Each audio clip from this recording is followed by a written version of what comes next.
Maharashtra assembly ఎన్నికల్లో మహాయుతి కూటమి bumper victory కొట్టింది. ఊహించని రీతిలో భారీ విజయాన్ని నమోదు చేసింది. ఇక బీజేపీ నేతృత్వంలోని మహాయుతి కూటమి తరపున జనసేన అధినేత AP deputy CM Pawan Kalyan ప్రచారం చేసిన 11 చోట్ల విజయం సాధించింది. మహారాష్ట్రలో బీజేపీ తరపున స్టార్ క్యాంపెయినర్గా పవన్ కళ్యాణ్ పలు బహిరంగ సభలతో పాటు ర్యాలీల్లో కూడా పాల్గొన్నారు.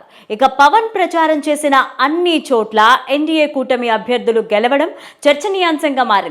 పూణే కంటోన్మెంట్, బల్లార్పూర్, షోలాపూర్, డెత్లూర్, లాతూర్ రూరల్, హదస్పర్, కస్బాపేట్ తదితర ప్రాంతాల్లో పవన్ కళ్యాణ్ ఎన్నికల ప్రచారం నిర్వహించారు.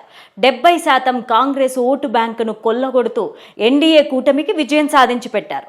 తెలుగు ఓటర్లు ఎక్కువగా ఉండే నియోజకవర్గాల్లో పవన్ ప్రచారానికి పబ్లిక్ భారీగా వచ్చారని ఆ పార్టీ తెలిపింది. మహారాష్ట్ర కూటమి ఇంత ఘన విజయాన్ని ఎవరూ ఊహించలేదు. అందరూ 150 వరకు అంచనా వేశారు. కానీ అక్కడ కూటమి ఊహించని అద్భుతం జరిగింది. 288 సీట్లు ఉండగా మహాయుతి కూటమి 233 స్థానాల్లో విజయం సాధించింది. ఏపీ అసెంబ్లీ ఎన్నికల్లో కూటమి 164 సీట్లు రావడానికి పవన్ కళ్యాణ్ కలిసి రావడం ఒక కారణమని కొంతమంది రాజకీయ పరిశీలకులు విశ్లేషించారు. అలాగే మహారాష్ట్రలో ప్రభంజనానికి కూడా పవన్ కళ్యాణ్ ఒక కారణమని ఆయన మిత్రులు, అనుచర వర్గాలు చెప్తున్నమాట. తెలుగునాట ఉన్న తన అభిమానులను పవన్ కళ్యాణ్ మహారాష్ట్రలో కూడా సాధించగలిగారని రాజకీయ విశ్లేషకులు అభిప్రాయపడుతున్నారు.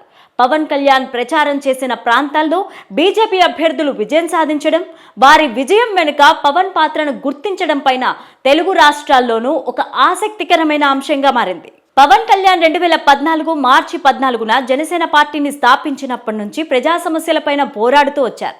ఆ తర్వాత 2019లో గాజువాక, భీమవరం నియోజకవర్గాల్లో 2 చోట్ల పోటీ చేసి ఓటమి పాలయ్యారు. 2024లో పిఠాపురం నుంచి భారీ మెజార్టీతో విజయం సాధించారు. ఆ తర్వాత డిప్యూటీ సీఎం పదవిని చేపట్టారు. అందుకే పవన్ కళ్యాణ్ పొలిటికల్ జర్నీ చాలా ఇన్స్పిరేషన్గా ఉంటుందనేది పరిశీలకుల మాట. 2 చోట్ల ఓటమి పాలైన పవన్ ఇప్పుడు ఇతర రాష్ట్రాల్లో కూడా గెలుపును శాసించే స్థాయికి చేరుకోవడం చాలా గొప్ప విషయంగా వారు చెబుతున్నారు. తెలుగునాట ఉన్న తన అభిమానులను పవన్ కళ్యాణ్ మహారాష్ట్రలో కూడా సాధించగలిగారని రాజకీయ విశ్లేషకులు అభిప్రాయపడుతున్నారు. పవన్ కళ్యాణ్ ప్రచారం చేసిన ప్రాంతాల్లో బీజేపీ అభ్యర్థులు విజయం సాధించడం, వారి విజయం వెనుక పవన్ పాత్రను గుర్తించడం పైన తెలుగు రాష్ట్రాల్లో ఒక ఆసక్తికరమైన అంశంగా మారింది.